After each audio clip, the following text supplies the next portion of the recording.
Welcome back to our YouTube channel Bollygrad Studios और मैं हूं आपके साथ अनुष्का त्यागी। आज हम जिस फिल्म का रिकैप देने जा रहे हैं वो काफी अलग और अद्भुत है और हम ऐसा क्यों कह रहे हैं वो आपको आज की ये वीडियो देखकर पता चल ही जाएगा। 2009 में रिलीज हुई इस फिल्म का नाम है सिंबल। कहानी शुरू होती है अतरंगी कपड़े पहने एक जापानी आदमी के खाली कमरे में नींद से जागने से, जो देखता है कि जिस रूम में वो है वहां ना तो कोई दरवाजा है, ना कोई खिड़की और शायद ना ही कोई सीलिंग है। वो आगे बढ़ता है और दीवार को छू कर देखता है तो उसमें से एक एक बटन की आकृति उभर कर आती है, जिसे देख वो हैरान रह जाता है। वो उसे 2-3 बार पोक करता है और ऐसा करने से चारों ओर की दीवारों से बेबी एंजल्स कुछ सेकंड्स के लिए बाहर निकलती हैं और फिर वापस अंदर चली जाती हैं। इस फेज को फिल्म में लर्निंग बताया गया है। दीवारों पर एक जैसे कुछ छोटे छोटे से बटन उभर कर दिखने लगते हैं। वो आदमी अपनी उस उंगली को सूंघता है जिससे उसने सबसे पहले बटन दबाया था और जोर जोर से चीखने लगता है और मदद मांगने लगता है।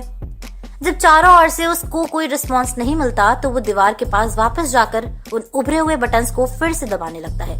ऐसा करने से अब कुछ चीजें उस कमरे में गिरने लगती हैं, एक टूथब्रश से लेकर माइक्रोफोन तक। ये देखने के लिए ये बटन क्या क्या कर सकते हैं, वो एक ही बटन को बार बार प्रेस करता जाता है, जिसमें पहले तो चॉपस्टिक का ढेर लग जाता है, लेकिन थोड़ी ही देर बाद चॉपस्टिक्स की जगह एक छोटी सी कार्ड बाहर निकलती है और उसके पैरों पर जोर से लगती है। दर्द के मारे उसकी चीख निकल जाती है। नेक्स्ट जब वो बटन दबाता है तो एक बट की आकृति उसके सामने उभरकर दीवार पर आ जाती है, जो उसके चेहरे पर गैस छोड़ती है। इस तरह कई घंटों तक ऐसा ही करने पर वो कई चीजें इकट्ठी कर लेता है।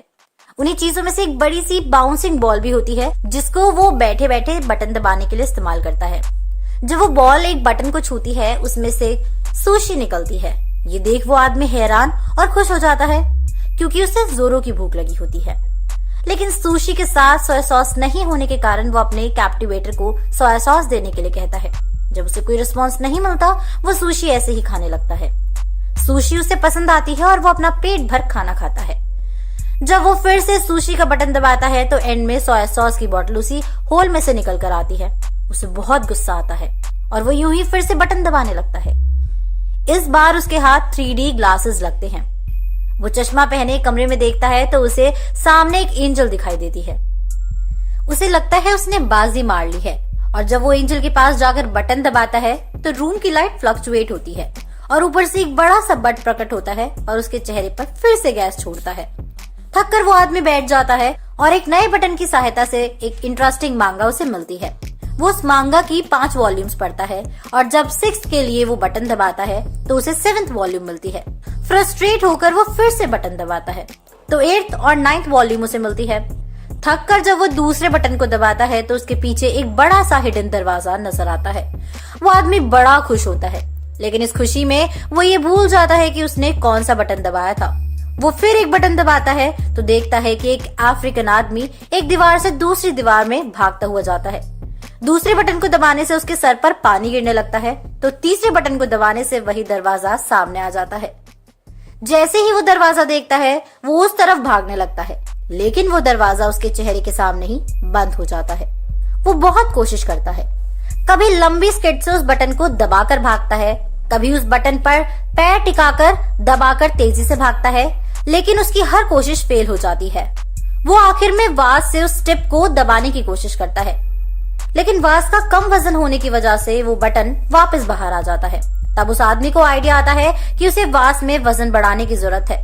वो वाज में पानी भरने की कोशिश करता है, लेकिन जब भी वो पानी वाला बटन दबाता है तो पानी उस पर ही गिरता है। वो फिर उस वाज में सुशी भरने लगता है, लेकिन सुशी से वो वाज इतना भारी हो जाता है कि अब वो उससे उठ भी नहीं पाता।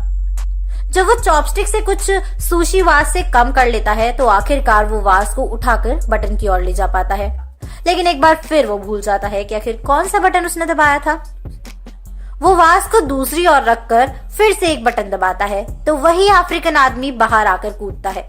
उसके बाहर आने से वो वाज एकदम से 2 हिस्सों में टूट जाता है। वो जब सही दरवाजा पता लगा लेता है तो अब सुशी से ही उसे दबाने की कोशिश करता है, जो कामयाब नहीं होती। जिसके बाद वो टेप से बटन को कवर करके उस पर एक स्टील की प्लेट रखता है, लेकिन उसका कोई पैतरा काम नहीं करता। थक कर वो लेट जाता है, लेकिन दरवाजे का बटन उसको चुभने लगता है और बार बार पोक करता है। पेन से राहत पाने के लिए आखिर में वो पेन किलर लेता है। थोड़ी देर बाद भी जब वो सो नहीं पाता तो वो अपने दांत साफ करने की सोचता है, जिसके लिए उसे पानी की जरूरत होती है। वो जब ऐसे ही पानी का बटन दबाने लगता है तो गलती से पानी की जगह एक रस्सी ऊपर से नीचे गिर जाती है। वो तिकड़म भिड़ाता है और दरवाजे के बटन को दबाकर उस रस्सी पर कूदता है और अपने को पुश करते हुए दरवाजे तक पहुंचने की कोशिश करता है। एक दो कोशिशों के बाद वो ऐसा करने में कामयाब भी हो जाता है और जब वो दरवाजे के पास पहुंचता है तो वो देखता है कि दरवाजे को खोलने के लिए एक चाबी की जरूरत है। दूसरी तरफ वो दरवाजे पर फिर से शटर गिरने लगता है, लेकिन ये देख वो आदमी वहां से वापस निकल आता है और इस जल्दबाजी में उसको लग जाती है। वो फ्रस्ट्रेशन में अपनी टांग घुसाकर दीवार पर मारता है और ऐसा करने पर उसके पैर एक बटन पर लगता है, जिसे सामने एक चाबी तैरते हुए दिखती है। लेकिन जैसे ही वो बटन वापस से बाहर आता है तो वो चाबी गायब हो जाती है। अब उस आदमी को वो दरवाजे की ओर फिर से जाना है, साथ ही चाबी वाले बटन को भी दबाना है। जब वो ऐसा करने लगता है तो वो कई बार नीचे गिरता है। वो कई बार चाबी वाले बटन की जगह दूसरा बटन दबा देता है, जिससे कुत्ता दीवार से ही बाहर उभरकर उस पर भौंकने लगता है। वो डर जाता है। काफी कोशिशों के बाद जब वो रस्सी पर ये कारनामा करते हुए जमीन पर गिरता है तो उसकी नजर एक प्लंजर पर जाती है। वो फिर नया आइडिया लगाता है। वो प्लंजर उठा लेता है, रस्सी पर चढ़ता है, दरवाजे का बटन दबाता है और जोर से खुद को पुश करते हुए आगे आता है और उस प्लंजर से चाबी वाला बटन इस बार दबा पाता है। उसे चाबी मिल जाती है। वो दरवाजा खोलने की कोशिश करता है, लेकिन जैसे ही वो बटन पुश करता है तो देखता है कि उस दरवाजे के ऊपर भी एक ताला लगा है, जो एक 3 नंबर के कॉम्बिनेशन से ही खुलेगा। वो अब जल्दी से फिर से वापस उसी बड़े कमरे में घुसता है। घुसते हुए वो इस बार शटर से टकरा जाता है और वो फ्रस्ट्रेट हो जाता है और हाथ में पकड़े प्लंजर को जोर से सामने फेंकता है, जिससे फिर एक बार अफ्रीकन आदमी वाला बटन दब जाता है। अफ्रीकन आदमी को जब वो भागते देखता है तो नोटिस करता है कि उस पर 3 नंबर लिखे हैं। वो समझ जाता है कि आगे उसे क्या करना है, लेकिन अब प्रॉब्लम ये थी कि उसे ये दोनों लॉक शटर के बाद होने से पहले करना था। वो 3 अटेम्प्ट में दरवाजा खोल पाता है और जैसे ही दरवाजा खुलता है वो अंदर जाने लगता है, लेकिन पीछे शटर बंद हो जाता है और वो अपने आप को एक छोटे से कमरे में पाता है जो काफी कंजस्टेड था। वो रोने लगता है और अपने पुराने कमरे को याद करता है कि उसने क्यों वो कमरा छोड़ा। उसमें कम से कम एंटरटेनमेंट के सोर्सेस तो थे। उसने जो उसके पास था उसको अप्रिशिएट नहीं किया और जब वो ये सोच रहा होता है तभी उसके चेहरे पर ठंडी सी हवा लगती है। यह हवा लेफ्ट साइड से आ रही होती है और जब वो उस दीवार को छूता है तो पता चलता है कि उसमें क्रैक है और वो देरी नहीं लगाता उस पैनल को खोलने में। जब पैनल खुलता है तो उसे रास्ता दिखता है और वो उस रास्ते पर दौड़ने लगता है बिना समय गवाए। हम देखते हैं कि वो सफेद मिस्टीरियस हॉलवे को पार कर रहा है जो हवा में बना हुआ है और पीछे पूरा बैकग्राउंड ब्लैक हुआ है।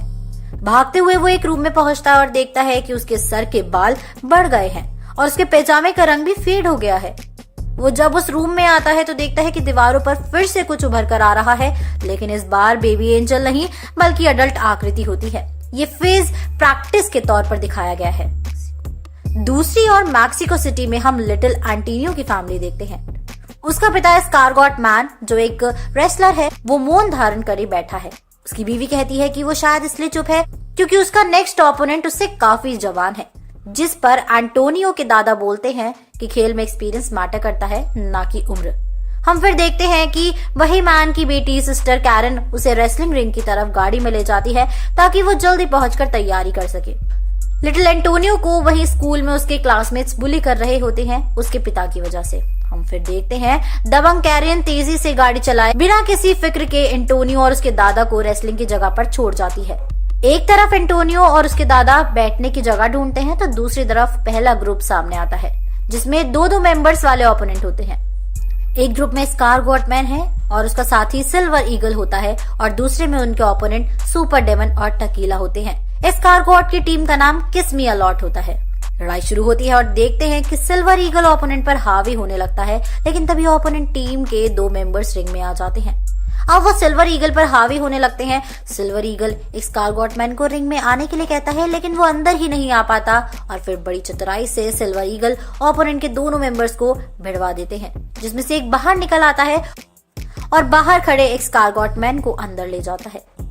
रिंग में घुसकर एक्सकार्गोट मैन उनसे हारने लगते हैं, लेकिन तभी कमरे में बंद वो आदमी एक और बटन दबाता है और एक्सकार्गोट मैन की गर्दन लंबी होकर दोनों ओपोनेंट को मारती है।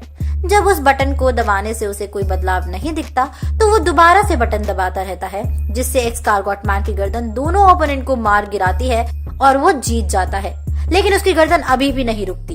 वो अपनी गर्दन को एंटोनियो के सर पर भी मारता है, रेफरी के सर पर भी, और अंत में रिंग से बाहर रखी घंटी जोर जोर से बजने लगती है। जब बटन का उस कमरे में बंद आदमी को अभी भी कोई असर नहीं दिखता तो वो अलग अलग दूसरे बटन दबाने लगता है। जहां एक तरफ एलए में एक मेटल बैंड के मेंबर्स के मुंह से आग की लंबी सी धार निकलती हुई दिखती है, तो दूसरे बटन के दबने से रूस में एक मजीशियन की ट्रिक खराब हो जाती है। जब वो अपने असिस्टेंट को गायब करने की ट्रिक दिखा रहा होता है तो तीसरी बार चीन में एक आदमी अपने ही कुत्तों पर भौंकने लगता है। जब वो उस बटन के दबने से किसी भी नई चीज को गिरते या किसी दरवाजे को खुलते नहीं देखता तो उसकी नजर सीलिंग पर जाती है, जहां से रोशनी आ रही होती है, और वहां से हवा में एक एंजल को उड़ते हुए देखता है और एक नया आइडिया उसके दिमाग में आता है। वो दीवार में उभरे बटन्स को दबाने के बजाय उनको पकड़कर ऊपर चढ़ने लगता है। जैसे ही वो हर बटन को पकड़ता है और दबाते हुए ऊपर चढ़ता है, हम देखते हैं कि आसमान में फायरवर्क हो रहा है। तो दूसरी तरफ पेंगुइन मर रहे हैं, फूल खिल रहे होते हैं, तो दूसरी ही तरफ हाथी मर रहे हैं। ये इफेक्ट हम सिर्फ जानवरों और फूलों पर ही नहीं बल्कि हम इंसानियत पर पड़ता भी देख सकते हैं। धीरे धीरे वो ऊपर चढ़ता जाता है और अब उसे दीवार के सहारे की जरूरत नहीं रहती। वो हवा में उड़ता जाता है और इस प्रोसेस में उसके बाल और दाढ़ी दोनों बढ़ जाते हैं। वो अपने एक्सपीरियंस से भगवान की उपाधि हासिल करता है और इंसानियत की महत्वपूर्ण चीजें चुनता जाता है, बटन्स को दबाते दबाते। ऐसा करते करते हम देखते हैं कि उसके आसपास दीवार नहीं, अब पंख लहरा रहे होते हैं और वो एक पोर्टल में घुसता है, जहां उसके चारों तरफ कॉन्टिनेंट उभरे दिखाई देते हैं और उसके सामने एक बड़ा सा बटन होता है जो फ्यूचर की ओर इशारा करता है। उस बटन को वो दबाता है और आगे बढ़ जाता है और फिल्म यहीं खत्म हो जाती है। तो क्या आप कुछ समझ पाए इस फिल्म से? हमें अपनी राय कमेंट्स में जरूर बताइएगा। इसी के साथ मैं अनुष्का त्यागी लेती हूँ आपसे इजाजत। बने रहिए हमारे साथ और देखते रहिए बॉलीग्राड स्टूडियोज।